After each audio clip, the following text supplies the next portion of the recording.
네, 국정원 적폐청산 태스크포스 활동 지금 막바지로 접어드는 그런 그 상황인데요. 검찰 수사는 하지만 끝이 없어 보입니다. 이런 가운데 댓글 수사를 방해한 혐의로 수사를 받던 국정원 소속 변호사 그리고 이 변창훈 검사까지 잇따라 목숨을 끊으면서 검찰 수사에 차질이 빚어지는 거 아니냐 이런 얘기가 지금 나오고 있습니다. 다른 한편에서는 전병헌 정무수석 관련 수사 또 함께 지금 진행이 되고 있어서 여러 가지 지금 배경 관련해서 뒷말이 돌고 있는데요. 검사 출신이죠. 더불어민주당 백혜련 의원 연결해서 이야기 한번 나눠봅니다. 안녕하십니까? 예, 안녕하세요. 네, 이 변창훈 검사의 투신 사망 관련해서 검찰 쪽에서는 그냥 그대로 철저하게 수사를 진행하겠다라고 지금 얘기를 하고 있는데요. 이런 그 검찰의 입장 또는 이제 수사 차질 가능성 어떻게 보십니까? 먼저 변창훈 검사의 죽음은 안타까운 일이고 이에 대해서는 애도를 표하는 바입니다. 근데 이걸 계기로 일부 언론이나 야당에서 지금 전형적인 물타기나 프레임을 전환하려고 하는 것이 저는 문제라고 봅니다. 네. 지금 검찰의 분위기를 본다면 어쨌든 이 사건이 나라의 근간을 뒤흔든 중범죄이기 때문에 철저히 수사해야 된다는 그 움직임에는 변화가 없다고 봅니다. 오늘 문무일 검찰총장이 윤석열 서울중앙지검장에게 국정원 관련 수사에 대해서 인권을 더욱 철저히 보장하되 신속하게 수사를 진행해서 진실을 명확하게 규명하라는 그런 지시를 했습니다. 네. 그런 지시에 비춰보아서도 검찰의 수사 의지는 저는 흔들리지는 않을 것이라고 봅니다. 네, 흔들려서도 안 된다 이렇게 생각하시는 것 같습니다만. 그렇습니다. 그리고 지금 오늘 또 김관진 전 국방부 장관에 대해서도 구속영장이 청구된 것을 봤을 때 수사는 계속 신속하게 진행될 것으로 봅니다. 네, 지금 라디오 혹시 옆에 켜놓으셨습니까? 약간 잡음이 들리는데요. 혹시 켜놓으셨으면 좀 꺼주셨으면 고맙겠습니다. 네, 알겠습니다.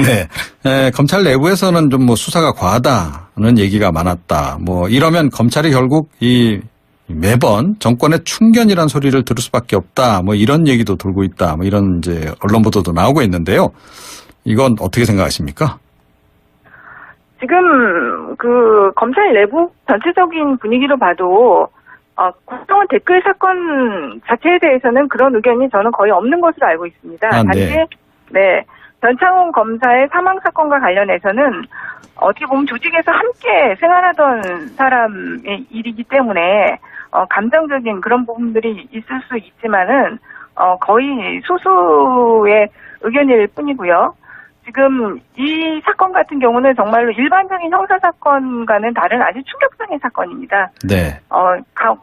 국정원이 검찰 수사에 대비해서 가짜 사무실과 가짜 서류를 만들고 또 이 과정에 당시 국정원에 파견됐던 검사들이 연루됐다는 거는 정말 있을 수 없는 일이기 때문에 이 부분에 대해서는 더욱 철저한 수사가 필요하다고 봅니다. 네. 그런데 이제 그 일에 관여된 정도가 좀 다들 차이가 좀 있지 않습니까?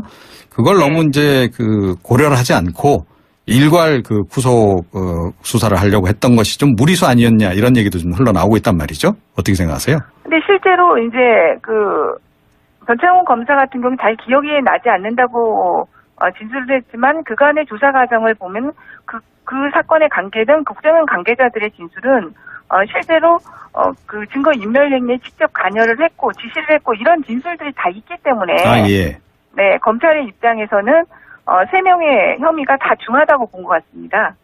네, 알겠습니다. 하지만 이제 일부 언론에서는 또 이 윤석열 서울중앙지검장 책임론도 지금 이렇게 지적을 하기도 하고 좀 그런단 말이죠. 이 정치보복성 수사 아니냐. 결국 과거에 이 댓글 사건 수사 당시에 인사불이익을 당해서 그러는 거 아니냐. 이런 얘기도 좀 있습니다. 어떻게 생각하세요? 윤석열 지검장 책임론 제기 이면에는 제가 볼 때는 수사 방해나 지연 또 축소시키려는 의도가 있다고 봅니다. 네. 이 사건의 핵심은 과연 그때 검사나 변호사한테까지 누가 이런 엄청난 범죄 행위를 지시했느냐. 이런 사건을 정말 기획한 사람이 누구였느냐. 이런 걸 밝히는 것이 굉장히 중요한 부분이라고 보고요. 네. 오히려 이런 실체적 진실을 밝히는 것을 두려워하는 세력, 이런 세력들에 대한 책임 추궁 그리고 그런 세력들에서 이런 말들이 나온다고 봅니다. 네, 하지만 이제 야당 쪽에서는 또 이제 사퇴 얘기까지 이제 언급을 하고 그러고 있는데 윤석열 지검장 뭐 어떻게 해야 한다고 생각하십니까? 지금 이 사건으로 윤석열 지검장이 사퇴한다는 것은 말도 안 된다고 보고요. 오히려 자유한국당이 지금 윤석열 지검장의 사퇴를 주장하는 것은 검찰에 대한 그야말로 예합이라고 보입니다. 매우 위험한 주장이고요. 네. 오히려 윤석열 지검장은 흔들리지 말고 사건만 보고 뚝심있게 수사를 지휘해야 된다고 봅니다. 아, 예. 예, 과도한 압박 수사. 이게 이제 결국 이제 야당 쪽에서 이제 문제 제기를 하는 부분인데 지금 수사 진행 상황을 지금 쭉 보시면서 실제로 그런 그 약간 강압 수사가 이루어졌다라고 보시나요? 아니면 수사는 굉장히 공정하게 이루어지고 있다 이렇게 생각을 하십니까? 지금 공정하게 그동안 과정에서 한 번도 인권 침해라든지 그런 문제 제기가 나온 적이 사실 없습니다. 그런데 사실은 이 법조인들 같은 경우, 특히 검사들의 경우에는 명예라는 부분이 굉장히 중요한 부분이기 때문에 네. 그것이 굉장히 손상이 되었다고 보아서 다른 일반인보다도 더 과도한 심리적인 압박감을 받은 것으로 보이지 이것이 어떤 검찰의 압박 수사로 인한 그런 죽음이라고 보기는 좀 보기 어려운 거 아닌가 제가 볼 땐 그렇습니다. 네, 알겠습니다. 이 우병우 전 민정수석 수사 부분도 이제 굉장히 관심사인데요. 그러니까 이 비선 보고 혐의를 받은 추명호 전 국정원 국장 이제 구속이 되긴 했는데 그럼에도 불구하고 이번에도 우병우 전 민정수석은 또 빠져나가는 거 아니냐 그런 우려도 없지 않아 있습니다만 어떻게 생각하십니까? 그러니까 우병우 수석이 지난 6일날 재판에 출석해서 또 수석 그 혐의를 묻는 취재진에게 같은 질문하느라 고생하신다 이렇게 미소를 띄었다는 보도를 봤습니다. 네. 그러니까 그걸 보면서 또 국민들이 정말 분노하셨을 것 같아요. 우병우 전 수석이 정말 분노 유발자이신 것 같은데 네. 지금 추명호 전 국장이 1차에서는 영장이 기각이 됐고 2차에서는 발부가 되지 않았습니까? 네. 근데 2차에서 핵심적으로 들어간 것이 바로 우병우 전 수석에게 비선 보고를 했다는 사안입니다. 그것이 인정이 돼서 구속영장이 발부된 것이기 때문에 이번에는 우병우 전 수석의 경우에도 빠져나가기는 좀 어렵지 않은 것 아닌가 이렇게 보이고요. 네. 또 서울 고검에서 우병우 전 수석 처발 강남 땅 매매 과정에 대해서도 지금 재기 수사 명령이 내려진 상태이기 때문에 이제는 좀 검찰의 수사망을 우병우 전 수석이 빠져나가기는 좀 어렵다 이렇게 보입니다. 예, 그 추명호 전 국장이 이제 최순실 씨 관련해서도 뭐 문건을 한 170건 가량 이제 만들었는데 하지만 이건 우병우 전 수석에게는 보고를 하지 않았다라고 지금 이제 이 얘기를 한 거로 알려진단 말이죠. 이 부분도 결국 검찰에서 이제 규명을 해야 할 텐데 규명이 가능할 거로 보십니까? 저는 개인적으로는 그 추명호 전 국장의 진술 그 보도를 듣지 못했는데 어떻게 진술했는지는 모르겠지만 이미 구속이 된 상황이고 그렇기 때문에 그렇게 진술을 했다 하더라도 들이 바뀔 가능성이 있고요. 이미 국정원 그 개혁 특위에서 어느 정도 그런 부분들이 다 확인된 상태로 고발된 것으로 보이기 때문에 네. 그 부분은 그렇게 어렵지 않으리라고 보입니다. 아, 예. 이 전병헌 정무수석 관련 의혹이 또 이제 제기가 됐단 말이죠. 이제 19대 국회의원 시절에 보좌진이 이제 금품 수수 혐의로 이제 체포가 되기도 했는데 이와 관련해서 이거 약간 물타기 아니냐. 그러니까 뭐 그런 얘기도 좀 없잖아 있어요. 어떻게 생각하세요? 지금 저는 그러니까 이게 수사가 굉장히 속전속결로 진행되고 있습니다. 그래서 수사 착수는 조금 오래 전에 착수된 것으로 보이는데 네. 이 사건이 이 시점에 너무 신속하게 언론에 보도가 되고 이런 것들은 뭔가 모종의 또 세력이 있는 거 아니에요? 이런 의혹을 사기에 충분하다고 보입니다. 아, 예. 그러면 검찰 내부에서 누군가 뭐 흘렸다 이렇게 보시는 겁니까? 그럴 가능성도 충분히 있을 수 있다고 봅니다. 그러니까 이게 지금 뭐 신문의 단독 보도로 인해서 너무나 그 수사 상황이 자세하게 지금 계속 보도가 되고 있거든요. 네. 그리고 실제로는 지금 전병헌 수석과의 관련성 그 부분은 전혀 수사가 되지도 아직은 않았고 본인은 전혀 관여한 바가 없다 이렇게 진술하고 있는데 마치 전병헌 전 수석이 확실하게 관여된 것처럼 그런 식의 의혹 제기가 계속되고 있기 때문에 그 부분은 약간 물타기가 아닌가 이렇게 보입니다. 네. 뭐 그래도 일단 제기된 의혹은 파헤치는 게 정상 아닌가요? 그렇죠. 당연하죠. 수사 자체는 성역 없이 수사돼야 된다는 점은 당연합니다. 그런데 지금으로서는 전혀 수사가 진행되지도 않았고 아직까지 의혹밖에 없는 상황에서 마치 범죄 혐의가 드러난 것처럼 이렇게 보도가 되고 이런 것들은 문제가 있다고 봅니다. 네. 하지만 이제 야당 쪽에서는 즉각 경질해야 되는 거 아니냐. 일단 수사 대상에 올랐으니까 이런 얘기인데 어떻게 생각하세요? 그거는 이제 청와대에서 당사자의 신변과 여러 가지 것들을 판단을 해서 결정을 해야 될 사안이라고 봅니다. 네. 또 다른 의혹도 지금 연달아 지금 터졌단 말이죠. 이 탁현민 행정관이 지난 대선 때 불법 선거 운동을 한 혐의로 지금 재판에 넘겨진 선거법 위반인데요. 이것도 또 이게 참 시점이 좀 묘하다 이런 얘기가 좀 흘러나오고 있는데 이 문제 어떻게 보십니까?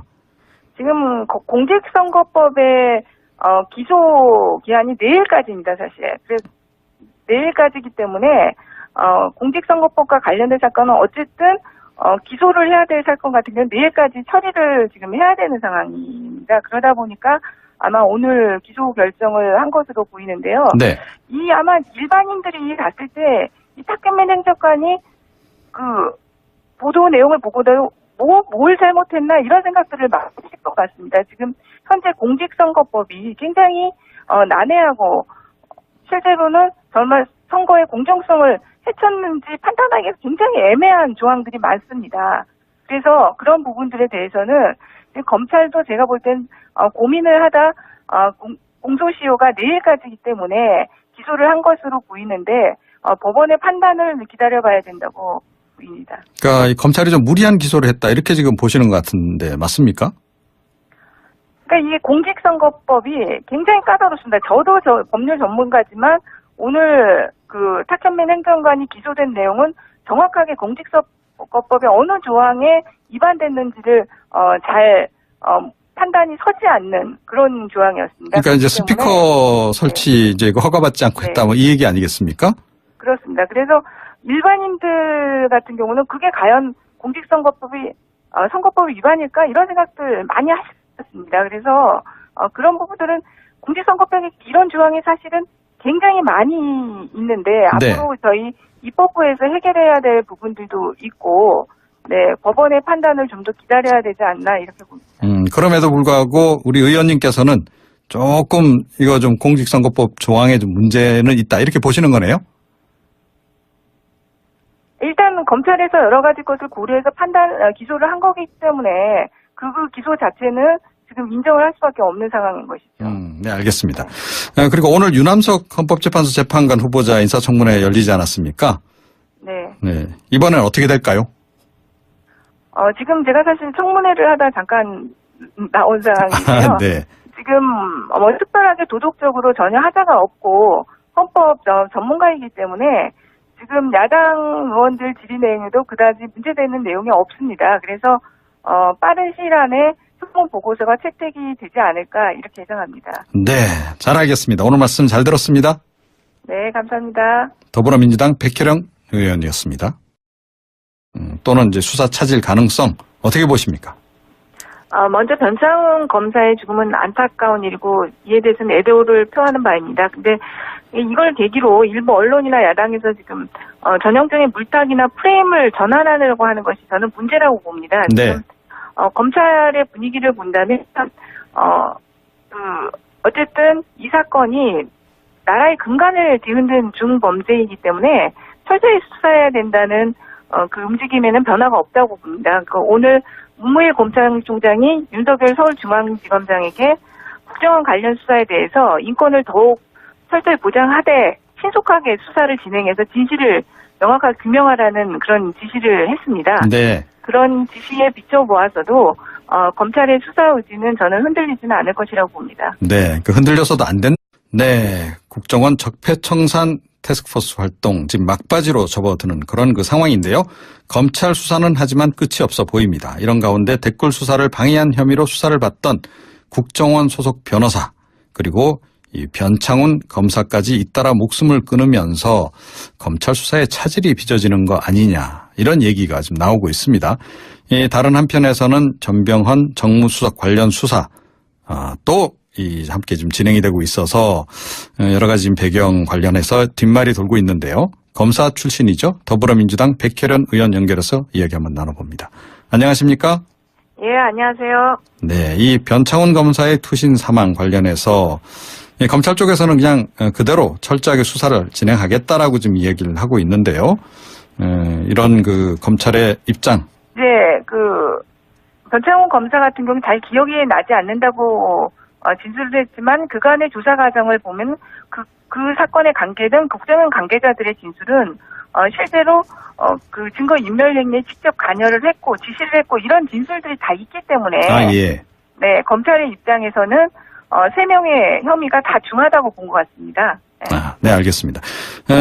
하지만 이제 일부 언론에서는 또 이 윤석열 서울중앙지검장 책임론도 지금 이렇게 지적을 하기도 하고 좀 그런단 말이죠. 이 정치보복성 수사 아니냐. 결국 과거에 이 댓글 사건 수사 당시에 인사불이익을 당해서 그러는 거 아니냐. 이런 얘기도 좀 있습니다. 어떻게 생각하세요? 그 윤석열 지검장 책임론 제기의 이면에는 제가 볼 때는 수사 방해나 지연 또 축소시키려는 의도가 있다고 봅니다. 네. 이 사건 어떻게 보면 조직에서 함께 생활하던 사람의 일이기 때문에 감정적인 그런 부분들이 있을 수 있지만은 거의 소수의 의견일 뿐이고요. 지금 이 사건 같은 경우는 정말로 일반적인 형사사건과는 다른 아주 충격적인 사건입니다. 네.